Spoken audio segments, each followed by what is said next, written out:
I'm sure you guys remember the LG G5. It was modular, but not really modular. It was fancy, but not really fancy. But everything the G5 seems to have been lacking seems to have been made up for with the G6. Really, in fact, the whole modularity thing was kind of just dropped, and now the G6 is just one big piece of glass and metal. But it's a really nice big piece of glass and metal. Why don't we get into it?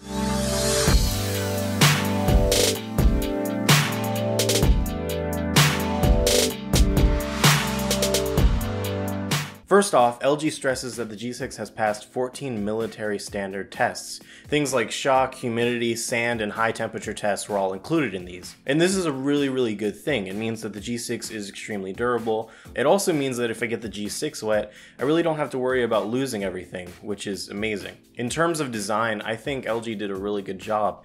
Metal and glass seem to always go a long way with a flagship phone, and I think it looks really pretty. So LG sent me the platinum version of this phone, and I have to say, I've gotten used to it and I like it a lot now. It looks really good inside a case. The first thing LG sent me was the pre-production unit, and that was a black color. And the black G6 looks really nice. It doesn't have that shine that this does, but it has the black glass and the metal, and it just looks really good. Now, because the back of the G6 is made of glass, LG decided to include wireless charging, which I'm extremely happy about. And now I can actually use all these chargers that I have lying around my house. So the sides are chamfered inward a bit, which is an interesting design choice. I'm not entirely sure why that was done, and I don't know if it helps ergonomically, but it's there, and it does look really cool. When it comes to ergonomics, the G6 actually does feel really nice, mainly because it's taller than it is wide. The fingerprint sensor and the home button are once again combined into one, and it's located right on the back, which I honestly love. Although there has been a lot of negative feedback around it recently. The other thing about the back is that it has dual cameras, which will be covered later on. The bottom houses a USB Type-C port and the speakers.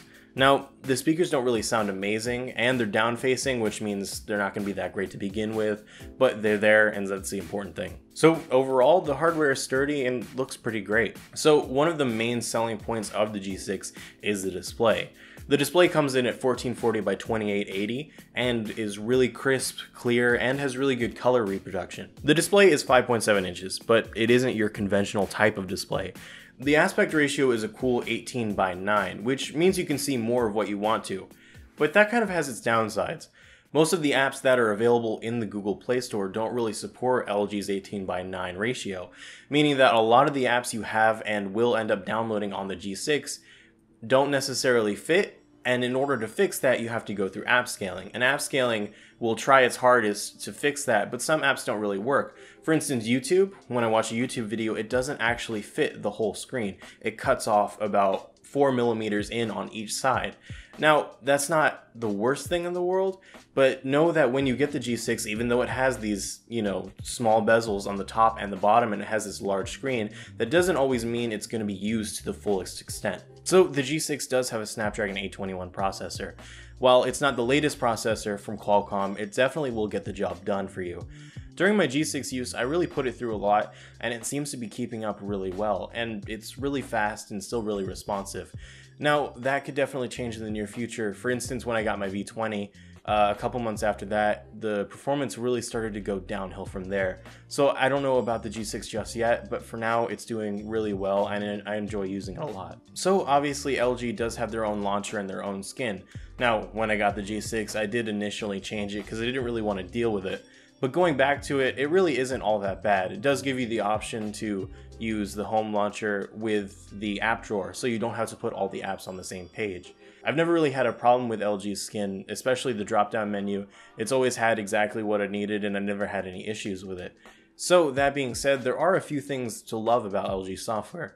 The first one is the Knockon feature. The Knockon feature is the double tap to wake and double tap to put to sleep feature that I use a lot. Because the fingerprint sensor is on the back, you can't just turn on the screen with the button if the screen is laying face up, hence double tap to wake. It's a great feature and I've always used it with LG's phones. The other feature that's pretty useful is the always on display. Now, always on display on the G6 isn't amazing, but it'll get the job done. It shows you time, notification icons, and your battery percentage, which is exactly everything you want to know from your phone at a glance.